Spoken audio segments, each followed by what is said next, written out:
நேற்றைய தினம் ஒரு பெரிய சர்ச்சை.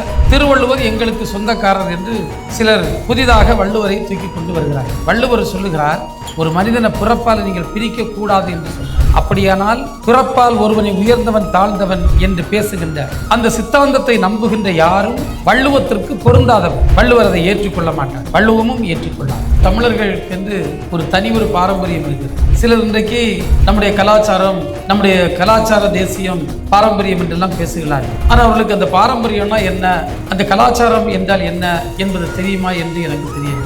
ஏனென்றால் நாம் கடைபிடித்து வருகின்ற கலாச்சாரம் உழைக்கும் மக்களை போற்றுகின்ற கலாச்சாரம். அந்த உழைக்கும் மக்கள், அதனாலதான் உழவுக்கும் தொழிலுக்கும் வந்தனை செய்வோம், இங்கு உண்டு கழித்திருப்போரை நிந்தனை செய்வோம் என்று அற்புதமான பாடல் வரிகள் நம்முடைய இலக்கியத்தில் இருக்கு. உழவுக்கும் தொழிலுக்கும் வந்தனை செய்வோம் என்று, தொழில் செய்யக்கூடியவர்கள் வணங்குவோம் என்று சொல்லுகிறார். அதுதான் நம்முடைய பாரம்பரியம். ஆனால் உழைக்கின்றவனை நீ தாழ்ந்தவன், மண்ணிலே கால்பட்டு வேலை செய்கின்றவனை நீ தாழ்த்தப்பட்டவன், உடல் உழைப்பை செய்யக்கூடியவனை நீ ஒதுக்கி வைக்கப்பட்டவன் என்று சொல்லுகின்ற கலாச்சாரம் நம்முடைய கலாச்சாரம் அல்ல. இன்றைக்கு சிலர் தேசிய கலாச்சாரம் என்று சொல்லுகிறார்கள். அது நாம் ஏற்றுக்கொள்ளாத கலாச்சாரம்.